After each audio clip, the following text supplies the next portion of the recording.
Assalamualaikum warahmatullahi wabarakatuh.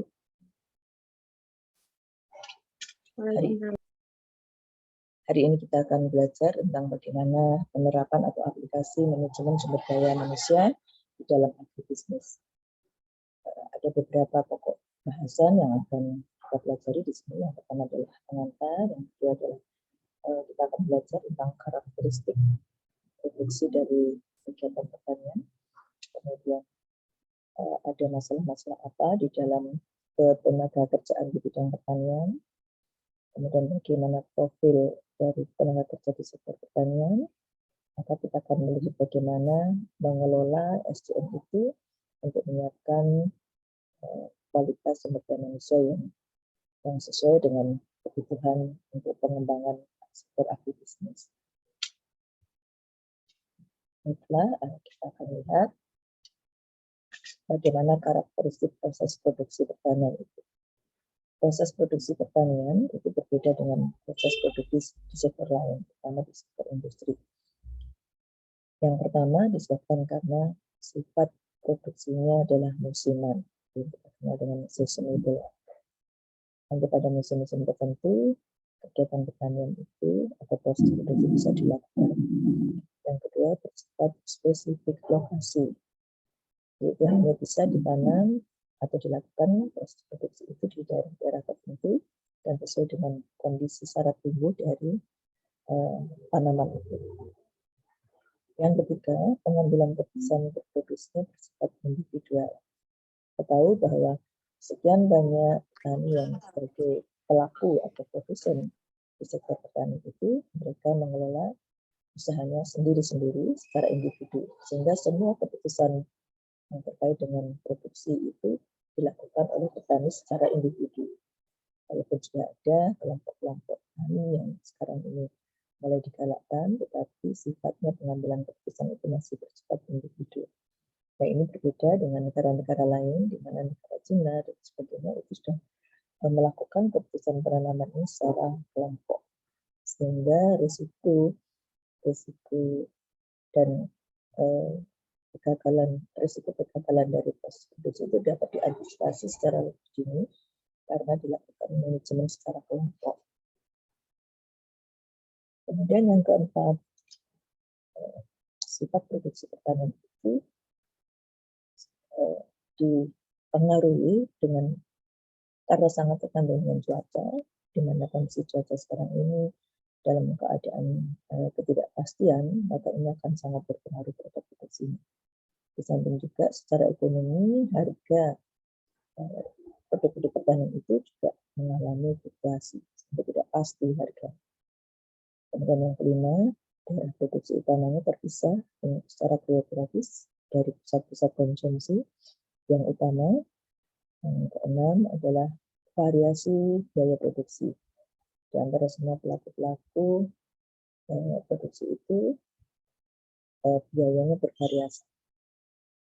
Dan yang ketujuh, produksinya sangat dipengaruhi oleh industri input pertanian, karena input ini merupakan sarana yang digunakan, sarana yang pokok yang digunakan oleh para pelaku-pelaku produksi pertanian. Sehingga kalau ada gangguan pada sektor input pertanian ini, maka akan mengganggu sistem produksi.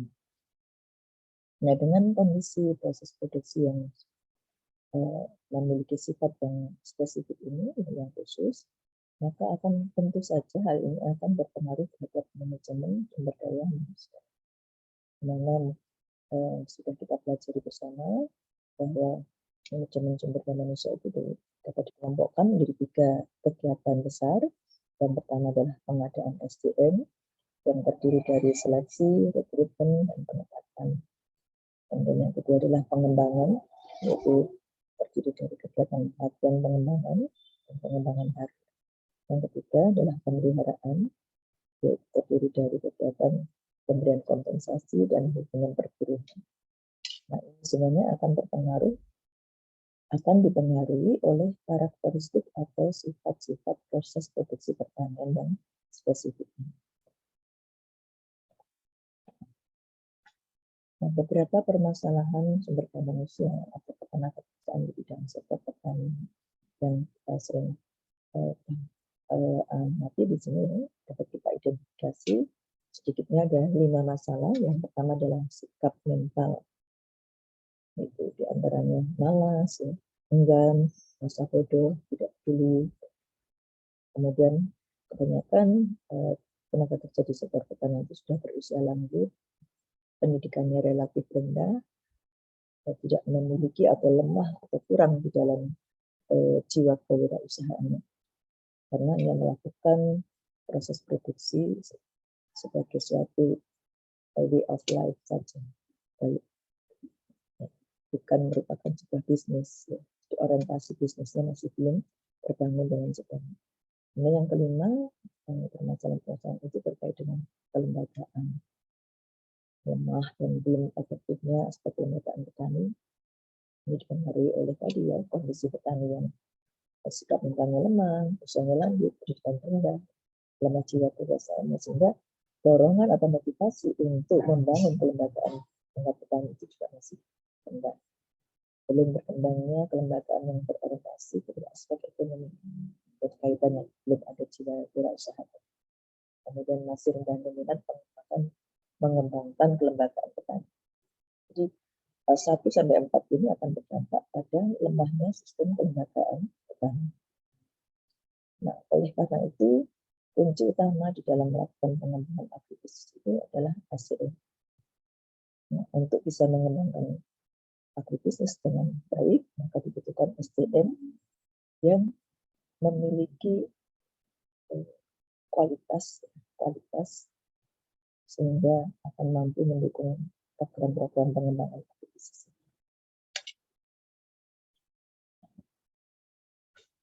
Nah, ini contoh bagaimana profil tenaga kerja di sektor pertanian ya.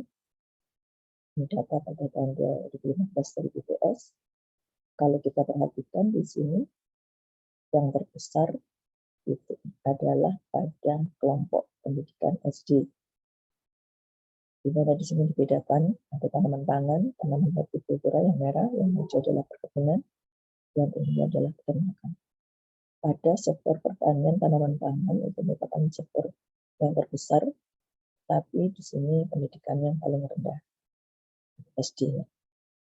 Kemudian ranking kedua ditempati oleh tidak tamat SD, dan yang ketiga adalah SLTP.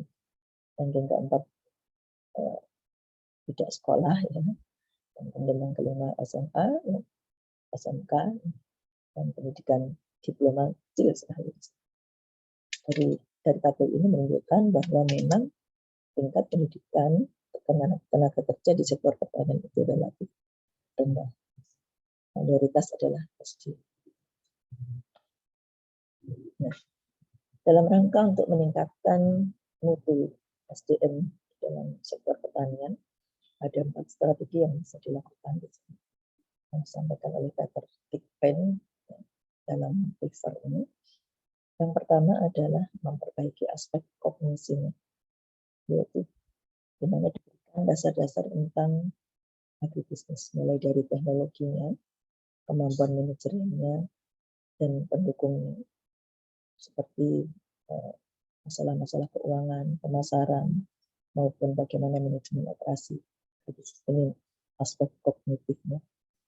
Kemudian yang kedua adalah aspek psikomotorik, yaitu dilakukan pembinaan dan dalam rangka untuk meningkatkan keahlian dan keterampilan spesifik dari penjabaran bidang kognitif yang tadi dijabarkan dalam bentuk keterampilan manajerial, produksi, kekuasaan teknologi, dan sebagainya.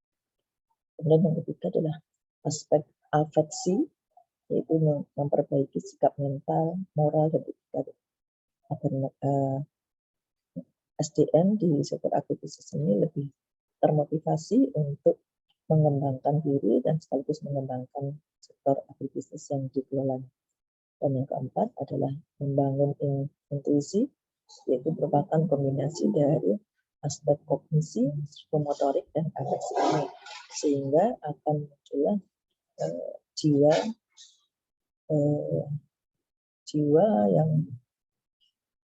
bisnis yang tumbuh, sehingga petani akan lebih berorientasi kepada usaha-usaha untuk pengembangan sendiri maupun pengembangan agribisnisnya. Kalau kita melihat di dalam pembangunan pertanian itu, sebetulnya ada 4 pelaku utama yang terlibat dalam kegiatan pembangunan pertanian. Yang pertama adalah petani sebagai pelaku utama usaha pertanian dan kelembagaan ekonomi petani. Kemudian yang kedua adalah pengusaha dan pedagang, yaitu melakukan kegiatan penyediaan sarana produksi dan agroindustri.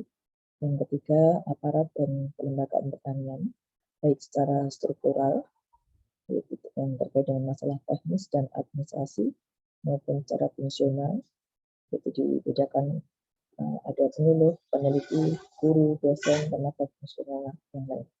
Dan yang keempat adalah kelembagaan pertanian, yaitu lembaga-lembaga yang tugasnya melakukan pengaturan dan pelayanan, di mana di dalamnya termasuk penelitian, pendidikan, dan penyuluhan. Nah, dalam rangka untuk meningkatkan mutu atau melakukan pembinaan mutu SDM di sektor pertanian, maka perlu dilakukan berbagai upaya untuk meningkatkan kualitas SDM. Di sini ada 3 strategi yang bisa dilakukan untuk meningkatkan kualitas SDM, yaitu diantaranya adalah pelatihan, pendidikan, dan penyuluhan yang kita kenal dengan 3P. Salah satu program pemerintah untuk meningkatkan kualitas petani, maka ada yang disebut dengan program Gerakan Pemberdayaan Petani Terpadu atau disingkat dengan GPPT, dan melakukan regenerasi petani, yaitu menyiapkan kaderisasi golongan petani dari usia yang lebih muda. Gerakan Pemberdayaan Petani Terpadu ini merupakan pelaksanaan kegiatan peningkatan kualitas sumber daya manusia pertanian. Tujuannya adalah meningkatkan kapasitas dan menggerakkan para penyuluh pertanian di lapangan dalam mendukung pencapaian sasaran upaya khusus atau OPSUS, khususnya peningkatan produksi dan produktivitas 7 komoditas prioritas. Nah, GPPT ini dirancang secara sistematis dan komprehensif dari aspek pelatihan, pendidikan, dan penyuluhan.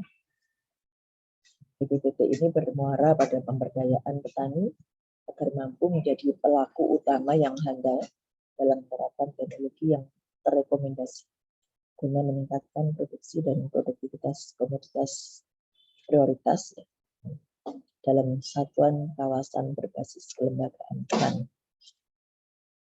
Nah, untuk melakukan GPPT ini maka harus didukung oleh penyuluh, bahkan bertindak sebagai pendamping. Mahasiswa akan melakukan pendampingan kepada petani dengan melakukan kegiatan LAKU, yaitu singkatan dari pelatihan dan kunjungan.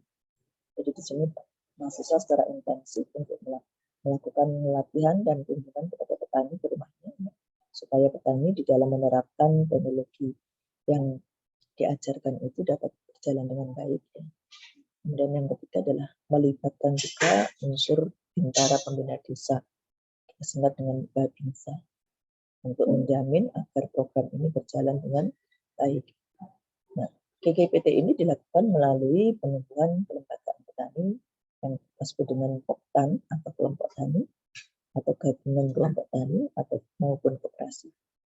Nah, dengan melakukan GPPT ini harapannya akan tumbuh kemandirian petani sehingga produksi, produktivitas, dan pendapatannya meningkat. Nah, ini strategi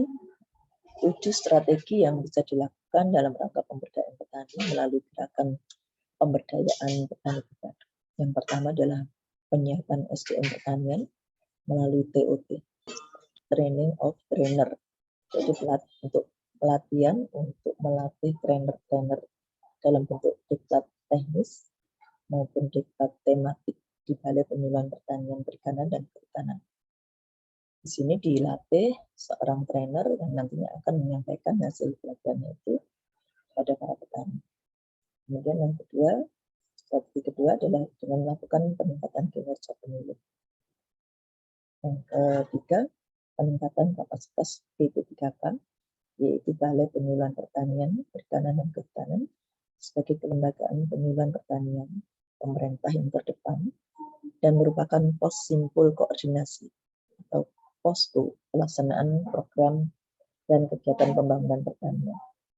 Yang keempat adalah penumbuhan dan pemberdayaan penyuluh swadaya, yaitu penyuluh dari unsur swasta.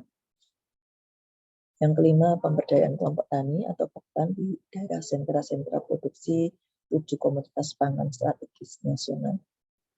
Dan yang keenam adalah pengawalan yang dilakukan oleh mahasiswa dan kemitraan yang perguruan tinggi negeri. Dan yang terakhir adalah penumbuhan kewirausahaan muda petani. Berikut ini adalah video yang bisa disimak, kemudian berikan komentarnya dan kumpulkan tugasnya nanti di link tugas. Demikian presentasi dari materi hari ini. Silahkan diberikan feedback. Wassalamualaikum warahmatullahi wabarakatuh.